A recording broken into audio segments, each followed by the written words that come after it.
Hey guys, welcome back to my YouTube channel Learn and Grow, जहाँ आप सीख रहे हैं BA skills। तो पिछले दो वीडियोस जो मैंने डेडिकेटली MS Visio पे बनाए थे वो थे अपने वर्कफ्लो डायग्राम और यूज केस डायग्राम पे, और ये जो वीडियो है वो होने वाला है आपके एक्टिविटी डायग्राम्स पे। देखिए एक्टिविटी डायग्राम्स हम क्यों बनाते हैं, कब बनाते हैं।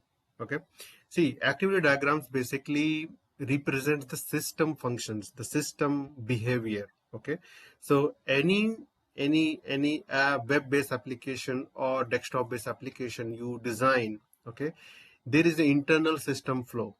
Okay, internal system flow representation, how you can do that with the activity diagrams. So MS Visio facilitate you to, as a BA, to pick that template and start creating your activity diagrams to represent the system flow. Okay, so if anybody asks you in the interview or something, why we create, so it basically represents the activity system flow. Okay, so and then when we use, I mean, this and in your FRS document you can use that, and SRS document you can use that. Okay, so if somebody asks where we place such kind of diagrams, so yes, the FRS and SRS. Okay, what the components of the activity diagrams. Okay, so again it's a similar from your workflow diagram, there is a start and end. Okay, that's a common thing. Then there will be a processes, the activities. Okay, so the rectangle box something, okay, that's the activities. The important part is that which make it different from the other things is the representation of your mandatory actions, mandatory activities, and optional activities, how you can do that. So if it is mandatory, then you will represent them in the fork and join. If it is optional, then you will represent them into branch and merge. Okay, I will show you how to do that. Okay, let me open quickly the MS Visio, and then I will search for the activity, more templates, and I will search for activity, sorry, yeah, UML activity. Okay, so now here you can see I just created. Okay, let it open. Okay, nice. So you can see here we have action, we have decisions, we have branch, and this is the branch and merge basically node. Okay, so you will be, okay, I will show you during the diagram. And then this is initial node, final node. There is a fork node, there is a join node. Okay, I will show you how to use that. Okay, and then these are some additional nodes you want to put on your activity. You can just use that. And this is the swim lane. This is the kind of important part. Okay, I will show you. So again, I will take the example of this retail only. So you might have familiar about this functionality. What you want to do, see activity diagrams representation in a swim lane, it's good actually. Okay, when you represent your activity diagram in swim lane format, it's a good thing, because there you can present your different roles or the system I mean the functionalities in that way. Take example, there are different modules which is interacting. Okay, so data is floating between those all modules, so that representation. Okay, I don't know, let me just why it is not coming to the, or let me delete this one. Let me, yeah,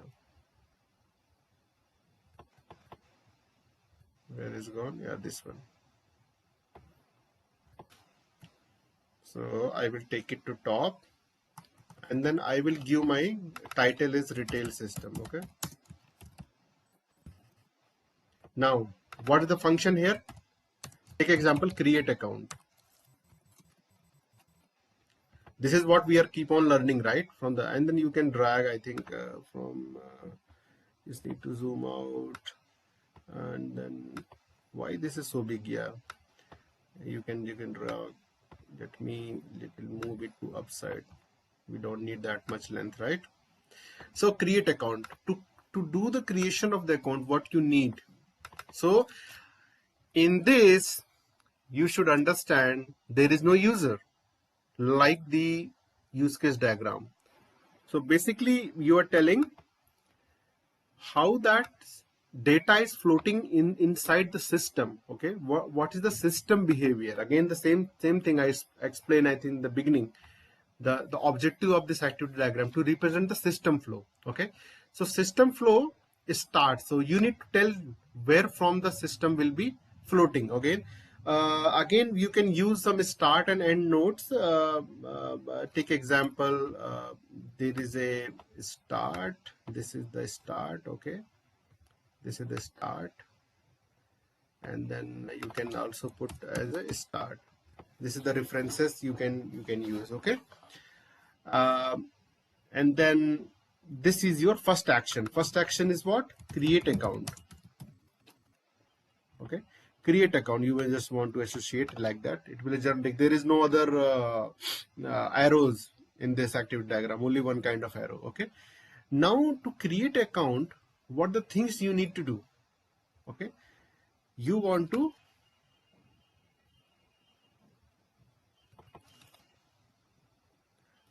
capture customer details. So what I'm trying to do, I'm just telling to the system, I'm just representing in the system, to create a customer account, you need to do these all things as a mandatory. This is your join.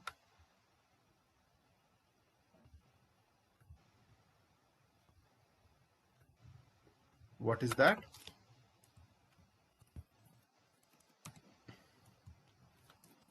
Customer information captured.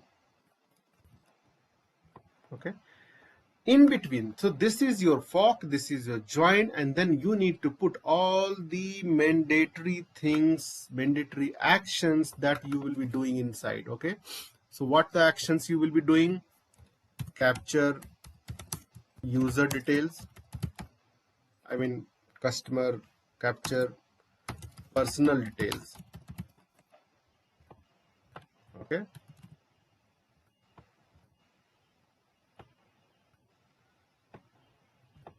capture address, communication detail, I mean you can just mention a personal, yeah, capture address, capture bank details. You can just extend this one, this line. Okay, capture bank details, and capture communication details.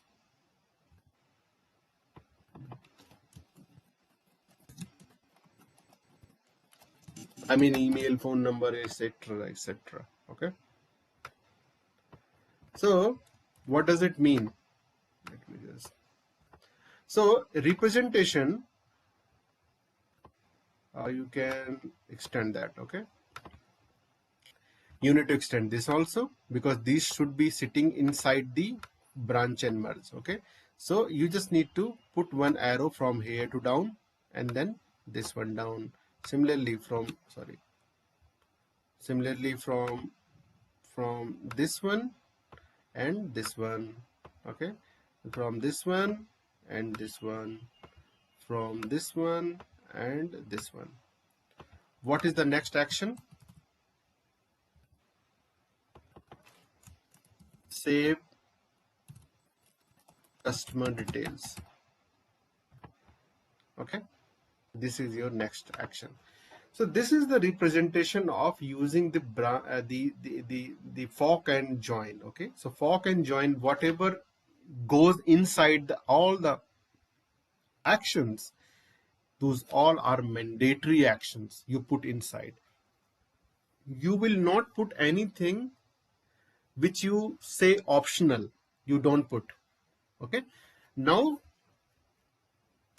once you have this, let me put another swim lane which will be representing your another function is login, customer login. Okay, so from there, just you need to put one more box also. You can just extend this also, I mean we need to keep on why we face such kind of problems. So I want to extend it to right side, and this arrow is coming. So sometime these kind of problems you always face. Now, yeah, you can see here now. Okay, great. Okay, so what is that activity? Again, your whole activity diagram, you can always zoom out and zoom in. Okay, your activity diagram, it should be flow. I mean, it should be starting from top and then it would floating down towards down with all the activities. You cannot put hip and up, up and down or processes, which is illogical kind of execution way.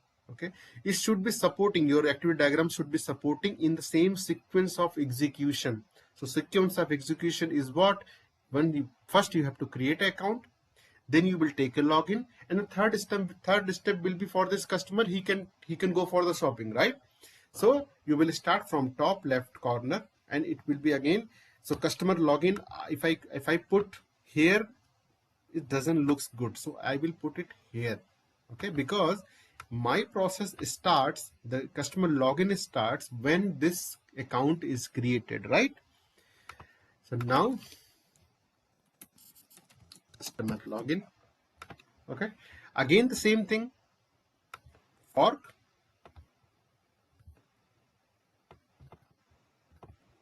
right? Same thing you have to put. Okay, and then take example. I'm not going in detail, it will taking time. Okay, so you need to put your username and password inside, right? You might have understood now, I think. Yeah, let me zoom a little bit in so it will be clear. So here you will be username, okay, and then here will be password, which you'll be putting inside these branch and merge, right? I think this is little looks dirty, but for the time constraint, I'm just putting for your references. Okay, so same way you have to represent the things here. Okay, now once he will take login, what is the next action? Okay, next action will be validation, right? He will be hitting. So hit login button. After providing these information, he will be hitting the login button. What will happen? Again, the decision box will come, whether the credentials are okay or not. Valid credentials. Valid credentials. If yes, let me, sorry, yeah, valid credentials. Then he will be seeing the home page, right? Home page. I mean, yes, I will put yes.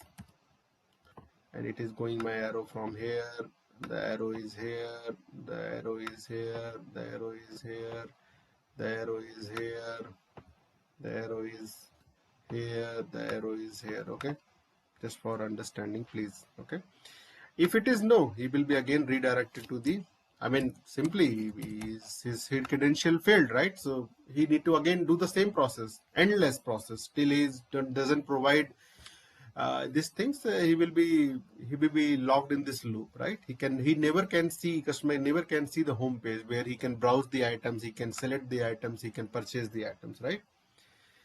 Now suppose there is a branch and merge I want to show, right? Branch and merge, so that is the last part actually. So I will take another swim lane just to represent that, so it will be clear. Purchase items, purchase items. How he can do that? Again, see, this is the trouble. So I need to zoom out, I need to click here. Yeah, like this is coming now. Okay, great. Okay, so what is the next step? So if he needs to purchase item, he must be taking login, and that's why the flow will start from here. Okay, so to purchase item, browse products. So here I want to just give you the brief about the how we can use the branch and merge and where we use. Okay, so wherever we need to represent within the system a multiple activities, not all. The difference here is in the branch and merge and fork and join. Fork and join represents every activity you mention. Every activity you mention between the fork and join, it's all mandatory to execute that operation, the next activity, right? But means it could be more than one options. Not all, but user can, a system should be requiring more than one of that. Okay, not all but more than one of that. What is that? What is it that meaning? Take example, more than one or at least one of that, or it could be multiple also. Okay, take example, he will be selecting the items. Okay, and then he will be viewing the view card. Okay, I will be putting like this, and then he wants to make the payment, right? Make payment. Now make payment is happening in which ways? So now this is coming. Select payment method. This is the initiator of your branch and merge. Okay. So and now we have to tell, we have to, sorry, why it is coming like that? Yeah. And then put the same kind of box at the downside also, because you need to put a lot of active actions between them. So payment method selected. Okay, now the interesting part here is now, so branch and merge represents credit card. More than one is applicable, but not all. I mean, not all means user can, system is requiring any of them at least. Here again I'm repeating, in the fork and join, everything is required. Everything is required. These customer personal detail, address, customer bank details, capture communication detail. Everything is required to proceed to next step. All the actions. But in branch and merge, what we are trying to do here is, if any of these is opted, system is getting these debit card, okay, uh, coupon, any of them, then system flow will not stop. Otherwise system flow will stop. Correct? This is what. So you just need to represent like this. Okay, branch, and now merge. So what is this saying? Let me just expand it to more, little bit more to the right side for the nicer view. Okay, so what we are telling, boss, if you want to proceed for the purchase, you have to select either of these options, right? And then only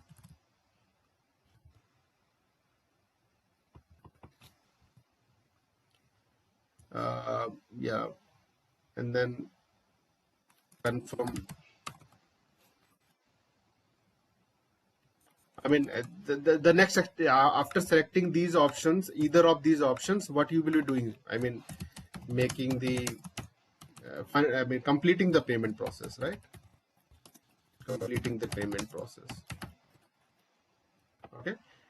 So completing the payment process means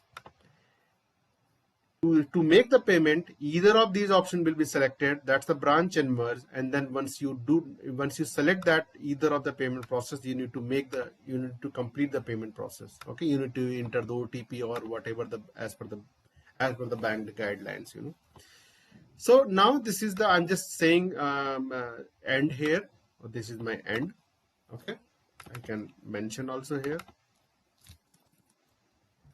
In the activity diagrams, to represent your start and end this is the initial node, this is the final node. Okay.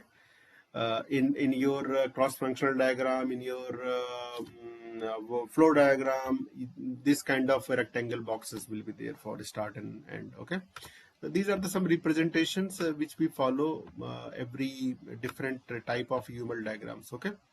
So I hope it is clear, but if you need some more option, take example, you want to differentiate the color with different, you just need to select 2 times and then you can put it different color. If you want to put this one different, you can just select. These are the things makes your the diagram more cool, more eye-catching kind of thing. Okay, for the readers, for the viewers. Okay. So I think, yeah, in active diagram, this is all. And then our notes, you can always, these are the notes. Okay, you can just put why it is going like this. I want to put that note here. Okay, so you just need to select here and add some additional note, whatever you want to add. Okay, like that. Okay. So these are the, yeah, MS Visio activity diagrams. Please post me your queries if you have. I will create a separate diagram or I will respond in the chat itself. Okay. Thank you guys for watching this video. Have a nice day and please share this video to your friends and subscribe my channel. Thank you. Thank you very much.